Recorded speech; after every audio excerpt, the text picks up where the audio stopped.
A very beautiful and good morning to students of standard 6. બધા છઠ્ઠા ધોરણના વિદ્યાર્થીઓને મારા સુપ્રભાત.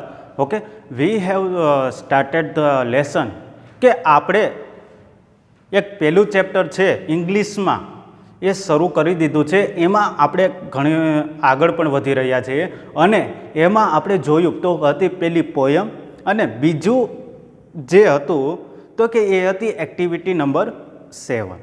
હવે એ એક્ટિવિટીમાં આપણે જોયું હતું તો કે એ એક્ટિવિટી શેના ઉપર હતી આપણે જરાક રિવાઇઝ કરી લઈએ, જોઈ લઈએ તો આપણે યાદ આવી જાય. આ વિડીયો આપણે જ્યારે જોઈએ ત્યારે થોડુંક યાદ પાછું આવી જાય કે આપણે અત્યાર સુધી શું શું ભણ્યા છીએ ચેપ્ટર નંબર 1માં કે લેસન નંબર 1. તો પહેલી હતી એક પોયમ હતી નાનકડી એવી 4-5 બાળકોની કે જે સૂતા હતા એમાંથી એક પડી જાય છે તો છેલ્લે એમ કરતાં કરતાં બધાય પડી જાય છે. ફરતા ફરતા એ બેડ ઉપરથી કે એના પલંગ ઉપરથી કે ખાટલા ઉપરથી એ નીચે પડી જાય છે. પછી એ પડ્યા પછી એક લાસ્ટ કે એક છેલ્લું બાળક હોય એ વધે છે અને એ બાળક નિરાતે ગુડ નાઇટ કહીને શુભરાત્રિ કહીને સૂઈ જાય છે. આ હતી આપણી એક કાવ્ય કે આ હતું આપણું એક કાવ્ય જે આપણે પહેલી એક્ટિવિટીમાં જોયું હતું. પછી એના પછી આપણે જોયું હતું કે એક્ટિવિટી નંબર 7. હવે એક્ટિવિટી નંબર 7માં શું હતું તો કે એક્ટિવિટી નંબર 7માં એક તમને ચિત્ર આપેલું હતું. એ ચિત્રમાં બાળકો એક આપણે કહીએ બગીચામાં આપણે બધે જોતા જ હોય કે એક સોસાયટી હોય તો સોસાયટીની આજુબાજુમાં એક સોસાયટીની અંદર એક ગાર્ડન આપેલું હોય. સમજાણું? એ ગાર્ડન ફરજિયાત છે. આપણે સિટીનો જ્યારે પ્લાન જોતા હોય તો એ સિટીના પ્લાનની અંદર એક શેરી હોય છે કે એક સોસાયટી હોય છે. એ સોસાયટીની અંદર સરકાર એક ખાલી જગ્યા રાખે છે, બહુ મોટી વિશાળ જગ્યા હોય છે અને એમાં એ ગાર્ડન કે બગીચો કરે છે. શું કામ એવું કરે છે તો કે એમાં જે સોસાયટીના બાળકો હોય તો એ સોસાયટીના બાળકો ત્યાં રમી શકે, ત્યાં એનો ટાઈમ સ્પેન્ડ કરી શકે, તો કે ટાઈમ કાઢી શકે ત્યાં. કેમ કે આપણે ઘરે તો એવી કંઈ વસ્તુઓ ના હોય, રેતી ના હોય, રમવા માટે મોટું મેદાન ના હોય, તો ત્યાં બધા બાળકો એકબીજાને મળે, પછી એકબીજા જોડે રમે. એટલે આવો એક ગાર્ડનનો પ્લાન કે બગીચાનો પ્લાન એક સોસાયટીમાં કરેલો હોય. એ સરકાર માન્ય છે, એ સરકાર દ્વારા કરવામાં આવે છે જે તે સોસાયટીની અંદર. ઓકે, પછી ત્યાં બધે જઈને રમતા હોય છે. એવી જ રીતે એક ચિત્ર તમને આપેલું છે, એ પણ એક બગીચાનું જ છે. હવે એ બગીચામાં આપણે જોઈએ, આપણે સિટીમાં રહેતા હોય તો આપણે સિટીમાં પણ જોતા હોય કે ગાર્ડન હોય તો ગાર્ડનમાં હિંચકા હોય, પછી લસરપટ્ટી હોય, એવી બધી ઊંચા નીચું ચડવાનું ને એવી બધી એક્ટિવિટી એમાં હોય છે. અને એના ઉપર બાળકો ચડીને પછી સ્લાઇડ કરીને કે લસરપટ્ટી ખાઈને એ લોકો પોતે રમતા હોય છે અને ટાઈમ પણ કાઢતા હોય છે. હવે આ બધું કરવાથી શું થાય? આ બધું કરવાથી તો બધાને એક તો ફિઝિકલ તમારું શારીરિક શરીર છે એ પણ મજબૂત થાય છે. રમો તમે બહારની ગેમ્સ બધી રમો તો તમારું શારીરિક શરીર છે તો એ મજબૂત થાય છે. તમે આખો દિવસ એક તો ભણતા હોય છે ઘરે કે પછી સ્કૂલે તમે જતા હોય છો, પછી પાછું ટ્યુશન હોય છે.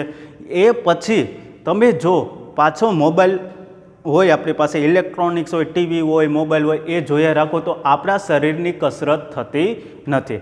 તો એ કસરત કરવા માટે શું કરવું પડે? તો આપણે રમવું પડે. રમવા ક્યાં જવું પડે? તો કે આવું મોટું એક મેદાન હોય ત્યાં રમી શકો. અમુક છોકરાઓ સોસાયટીની અંદર ક્રિકેટ રમતા હોય છે.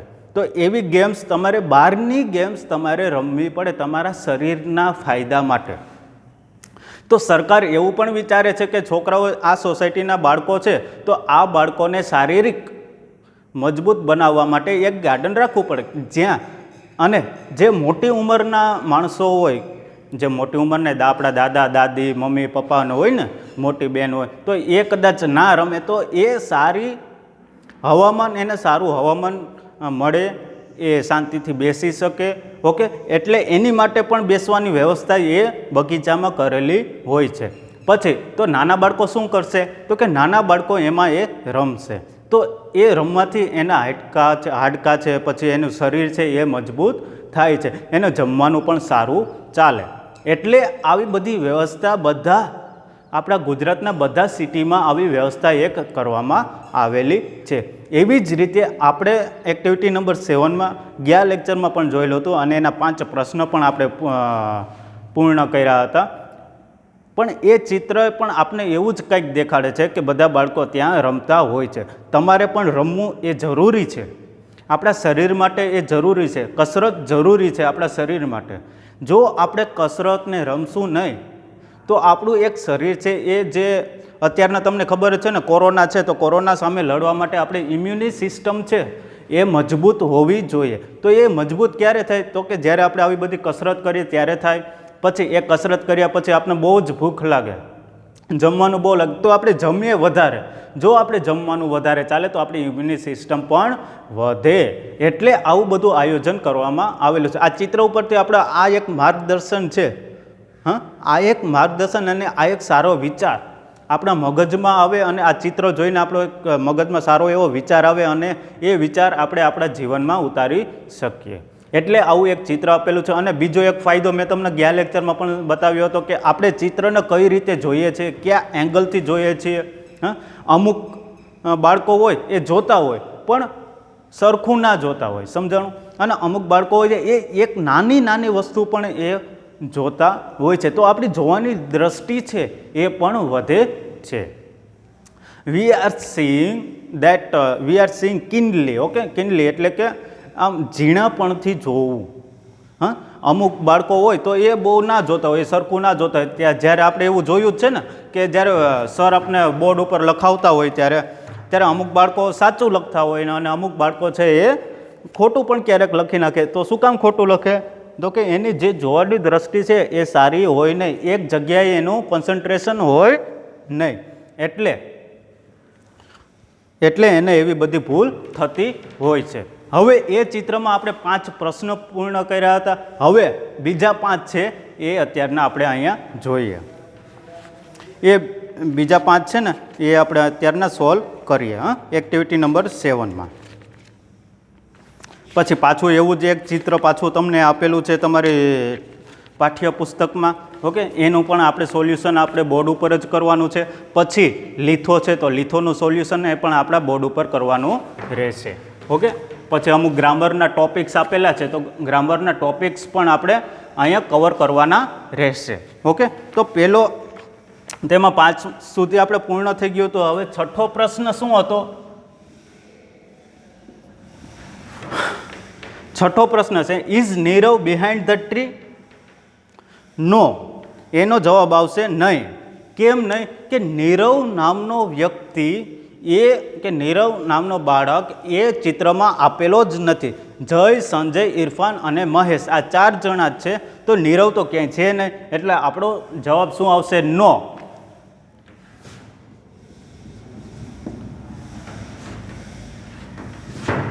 નો, Nirav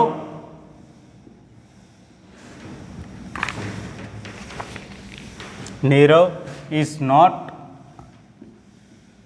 behind the tree.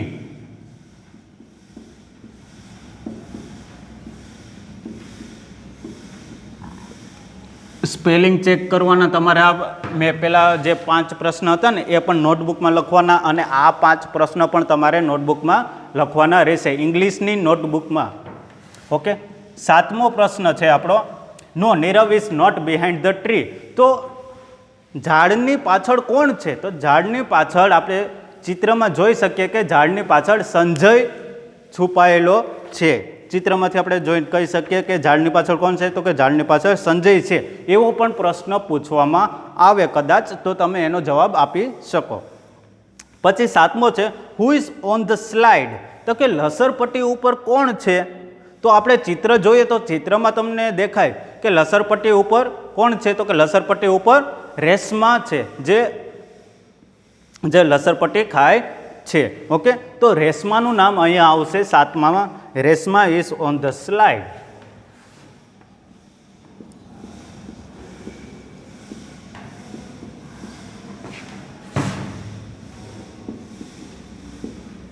On the slide. Slide એટલે કે લસરપટ્ટી. હા, ગુજરાતીમાં આપણે એને શું કહેશું? લસરપટ્ટી.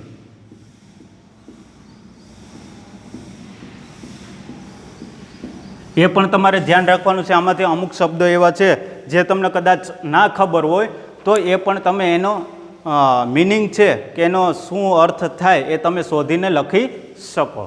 તો Reshma is on the slide, કે લસરપટ્ટી ઉપર કોણ છે એવો પ્રશ્ન તમને પૂછવામાં આવેલો છે. Who is on the slide? On the slide Reshma is on the slide એવું તમે લખી શકો. પછી આવશે 8મો પ્રશ્ન. 8મો પ્રશ્ન શું છે? Who are skipping. હવે સ્કીપિંગ એટલે કે આપણે જે ઓલા દોરડાથી આપણે જે કૂદતા હોય ને આપણે, તો એને આપણે શું કહીએ? સ્કીપિંગ કહેવામાં આવે છે. ઓકે, તો ચિત્રમાં આપણે જોઈએ તો સ્કીપિંગ ગર્લ્સ હોય ને, જે ગર્લ્સ વધારે સ્કીપિંગ કરતી હોય છે. ઓકે, એની માટે એ સહેલું લાગે છે ને. આપણે અમુક ક્યારેક વિડીયો પણ જોતા હોય સ્કીપિંગના, જે આ દોરડાથી બધે કૂદકા મારતા હોય એ આપણે જોતા હોય તો કેવા બધા સરળ રીતે બધા કૂદકા મારતા હોય અને અલગ અલગ સ્ટાઇલમાં પણ બધા કૂદકા મારતા હોય છે. હા, તો એવું તમે પણ ઘરે કરી શકો. એક સ્કીપિંગ લઈ શકો છો, એ સ્કીપિંગવાળું એક દોરડું લઈ શકો છો અને એ દોરડાથી તમે પ્રેક્ટિસ કરી શકો. એ પ્રેક્ટિસ કરવાથી આપણે આમ નાના એવા કૂદકા મારીએ ને, જ્યારે આપણે સ્કીપિંગ કરીએ ત્યારે નાના આપણે કૂદકા મારતા હોય છે. તો એ કૂદકા મારવાથી શું ફાયદો થાય આપણા શરીરમાં? જો એ કૂદકા આપણે મારીએ ને તો આપણા શરીરમાં એક તો ડાયજેશન પ્રોસેસ છે એ પણ વધે અને આપણી હાઇટ પણ વધે. એ બે વસ્તુ આપણે જોવા મળે છે. સમજાણું? એ સ્કીપિંગ એ આપણા શરીર માટે બહુ જ સારું છે.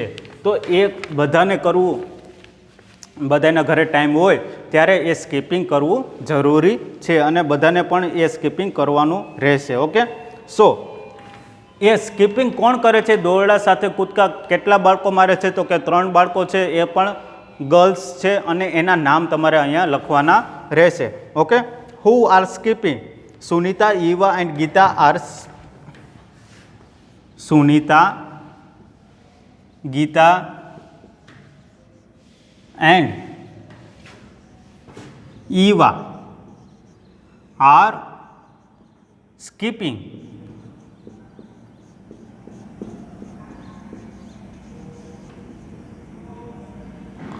R skipping. ઓકે, આ બધે પ્રશ્ન લખતી વખતે તમારે વિડીયો જોઈને સરખી રીતે લખવાનું. સ્પેલિંગ મિસ્ટેક કે શબ્દોની ભૂલ થવી જોઈએ નહીં, કેમ કે હું અહીંયા બધા શબ્દ લખું છું અને એ શબ્દ વિડીયોમાં પણ રેકોર્ડ થાય છે. એટલે તમારે વિડીયો સારી રીતે અને સરખી રીતે જોવાનું રહેશે. જેમ આપણે આ ચિત્ર જોઈએ એવી જ રીતે તમારે પણ વિડીયો જોવાનો રહેશે. ઓકે, તો આપણો શું હતો 8મો? Who are skipping? Sunita, Eva, Gita are skipping. What is Reshma doing?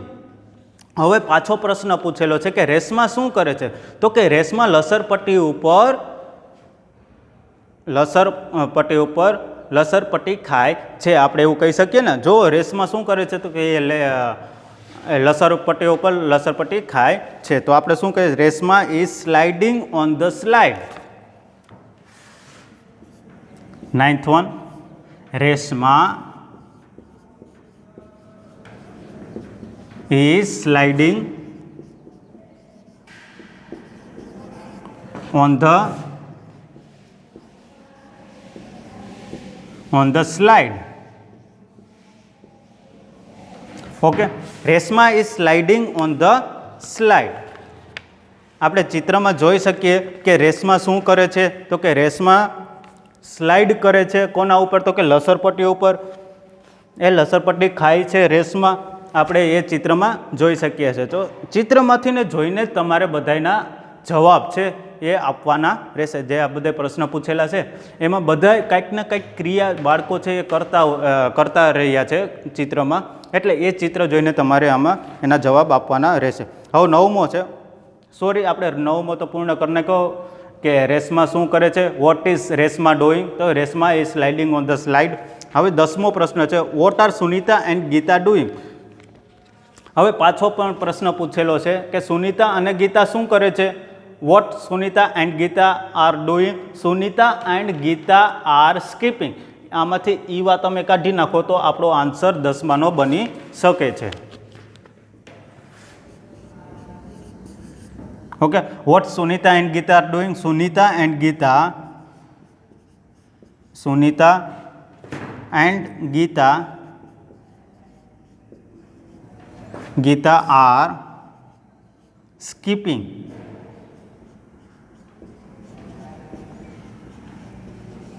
એ કઈ ક્રિયા કરે છે? તો કે સ્કીપિંગની ક્રિયા કરે છે. ઓકે, તો આ હતા આપણા 10 પ્રશ્ન જે ચિત્ર ઉપરથી આપણે જોઈને એના જવાબ દેવાના હતા. હવે આગળની એક્ટિવિટી છે, એ એક્ટિવિટી તમને તમારી ટેક્સ્ટબુકમાં પણ આપેલી હશે કે એક્ટિવિટી નંબર 5 તમને લિથોમાં એક્ટિવિટી નંબર 5 છે અને કદાચ એ તમારી પાઠ્યપુસ્તકમાં પણ આપેલી છે. એનું નામ છે it was a cold day. Read the paragraph given below and answer the questions. Okay, તો આપણે જે it was a cold day છે તો એક નાનકડી એવી સ્ટોરીના ભાગરૂપે તમને અહીંયા આપેલી છે. તો એ આપણે અહીંયા વાંચશું અને સમજશું કે એમાં શું આપેલું છે.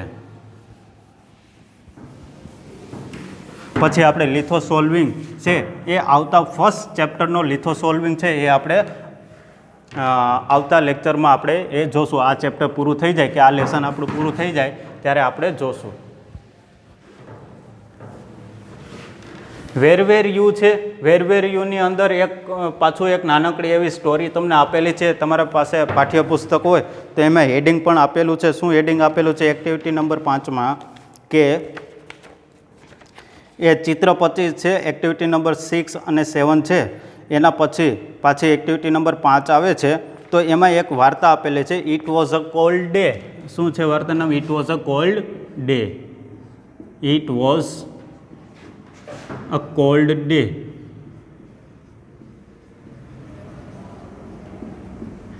એ તમારે તમારા પાઠ્યપુસ્તકમાં જોવાનું છે. કોલ્ડ ડે એટલે શું? તો એટલે કે ઠંડો દિવસ.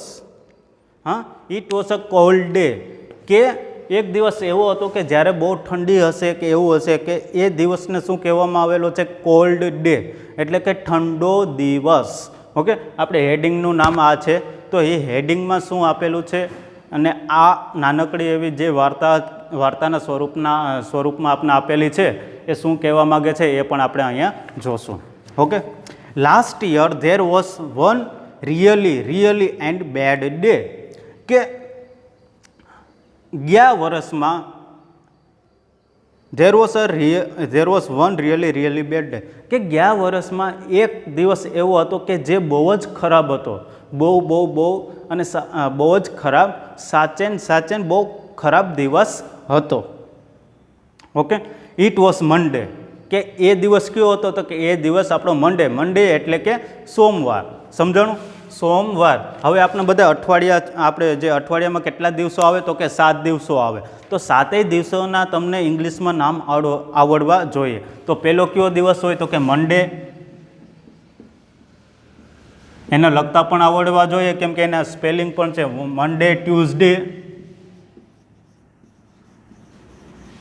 મંડે, ટ્યુઝડે, વેનસડે,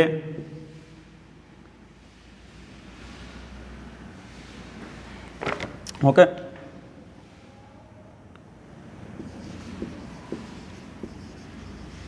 પછી આવશે થર્સડે, પછી આવશે Monday, Tuesday, Wednesday, Thursday, Friday, Saturday and Sunday. Okay, આ 7 આપણા અઠવાડિયાના દિવસો છે. ઓકે, તો આ બધા દિવસો છે એ પણ તમને ઇંગ્લિશમાં આવડવા જોઈએ કે મંડે પછી કયો દિવસ આવે? તો કે મંડે પછી ટ્યુઝડે આવે, વેનસડે આવે, થર્સડે આવે, ફ્રાઈડે આવે, સેટરડે આવે અને સન્ડે આવે. હવે મંડેના ગુજરાતીમાં શું કહેવાય? તો કે સોમવાર. ઓકે, સોમ, મંગળ, બુધ, ગુરુ, શુક્ર, શનિ અને રવિ. તો આ કયો દિવસ હતો? તો કે મંડે હતો. એક ગયા વર્ષનો એક એવો દિવસ હતો જે ખરાબ હતો એવું કહેવામાં આવે છે અને એ દિવસ કયો હતો? તો કે એ મંડે હતો. મંડે એટલે કે સોમવાર. Usually there are about 25 students in my class but that day there were only 5 students. કે ज़्यादातर क्या होता है कि ક્યારેક અમારા ક્લાસની સ્ટ્રેન્થ વધારે પડતી 25 જણાની હોય છે. હા, એ 25 પણ એ સોમવારના દિવસે ક્લાસમાં કેટલા જણા હતા? તો કે ક્લાસમાં ખાલી 5 જ જણા હાજર હતા એ દિવસે. હા, ક્યારે? 25માંથી કેટલા? 5 જ સ્ટુડન્ટ્સ, 5 જ બાળકો એ ક્લાસમાં હાજર હતા. ક્યારે? તો કે સોમવારે, ગયા વર્ષના સોમવારે. એ સોમવાર બહુ ખરાબ હતો કેમ કે 25માંથી ખાલી 5 જ બાળકો આવ્યા હતા. ઇટ વોઝ રિયલી કોલ્ડ, કે એ દિવસ શું કામ 5 જ જણા આવ્યા હતા? કેમ કે ત્યારે ઠંડી બહુ જ હતી, એટલે કદાચ 25માંથી 5 જ બાળકો સ્કૂલે આવ્યા હશે. It was dark and grey outside. હવે ડાર્ક એટલે કે અંધાર પડતું, કેમ કે જ્યારે બહુ જ ઠંડી હોય ત્યારે સૂર્ય પણ બહુ તડકો ના આપતો હોય, એટલે એવું આપણે ફીલ થાય. અને ગ્રે કલરનું આપણું વાતાવરણ થઈ. આપણે જે રાખ હોય ને, આપણે જે ચૂલામાંથી જે રાખ નીકળે, તો રાખનો કલર કેવો હોય? તો કે ગ્રે કલરનો. એવો કલર કે એવો રંગ આકાશમાં છવાયેલો હતો એ દિવસે. There was no sunshine. મેં હમણાં કીધું ને તમને કે ત્યારે સૂર્ય પણ ઓછો હોય છે. જ્યારે બહુ ઠંડી પડતી હોય ત્યારે પણ સૂર્યના કિરણો છે એ બહુ આપણે જમીન ઉપર આવતા ના દેખાય. એટલે આપણે એવું કહી શકીએ કે આપણે સૂર્ય છે એ બહુ શાઇન ના કરતો હોય. બહુ અત્યારના જે ઉનાળામાં જે સૂર્ય તપતો હોય એવો ત્યારે તપે નહીં, એટલે જ આપણે ઠંડી વધારે લાગે. નહીંતર આપણે ખબર છે કે શિયાળામાં જ્યારે સૂર્ય ઉગતો હોય ત્યારે આપણે સૂર્યમાં ઊભું બહુ જ ગમે. આપણે એમ થાય કે થોડી વાર માટે અહીંયા ઊભા રહીએ, કેમ કે શિયાળામાં એ તડકો ખાવાથી આપણે શું થાય? શરીરમાં શું ફાયદો થાય? તો કે એ શિયાળામાં તડકો ખાવાથી આપણે વિટામિન ડી મળે છે. વિટામિન ડી શું આપણા શરીરમાં કામ કરે છે? તો કે વિટામિન ડી આપણા શરીરમાં હાડકાં હોય તો હાડકાં મજબૂત કરવાનું કામ વિટામિન ડી કરે છે, જે આપણે સૂર્યના કિરણમાંથી મળે છે. અને આપણે ખાવા પીવામાંથી પણ મળે છે, પણ આ તો ડાયરેક્ટ સૂર્યના કિરણોમાંથી આપણે એ વિટામિન ડી મળે છે. એટલે બધા શિયાળામાં વહેલી સવારે જ્યારે સૂર્ય ઉગતો હોય ત્યારે બધા એ સૂર્યના કિરણની નીચે બધા આપણે ઘરની બહાર બધા ઉગતા હોય છે, કસરત કરતા હોય છે શિયાળામાં. ઓકે, કેમ કે એમાંથી આપણે શું મળે છે? Vitamin D. એ તમારે યાદ રાખવાનું રહેશે કે આપણે સૂર્યના કિરણમાંથી કયું વિટામિન મળે છે. તો આપણે એનો જવાબ પણ આપી શકીએ. From the rays of the sun we are getting vitamin D in our body. Okay, I think students weren't at school because they were sick.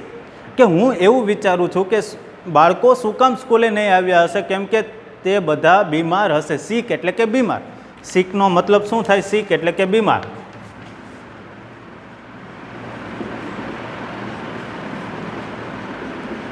સિક એટલે કે બીમાર. પછી મંડે એટલે કે સોમવાર.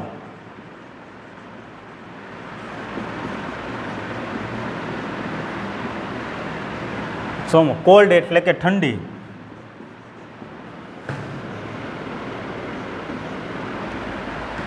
ઓકે,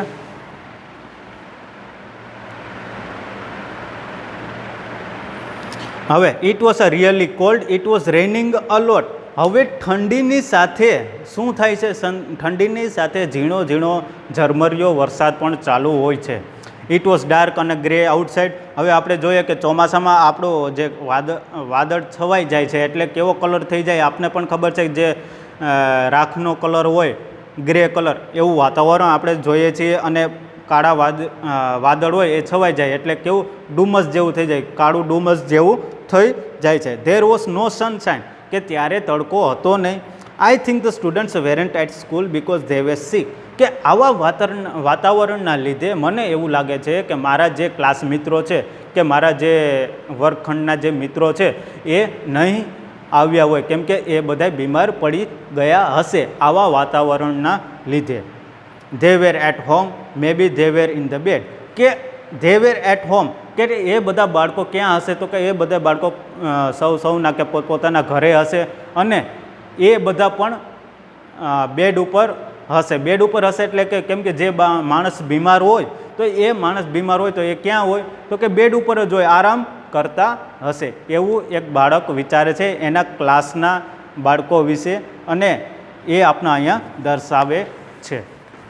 તો આ હતો આપણો જે પહેલો ફકરો છે ને એ આ હતો. અને બીજો ફકરો છે એ આપણે આવતા લેક્ચરમાં કન્ટિન્યુ કરશું, કે આપણે આગળના લેક્ચરમાં જોશું. અને આ 3 શબ્દો છે એ પણ તમારે તમારી નોટબુકમાં લખવાના રહેશે. Okay students, we'll continue this chapter number 1, in that also activity number 5. Okay, it was a cold day, એક નાનકડી એવી વાર્તા છે. ઓકે, એ વાર્તા આપણે આગળના લેક્ચરમાં કન્ટિન્યુ કરશું. Okay students, thank you and have a good day.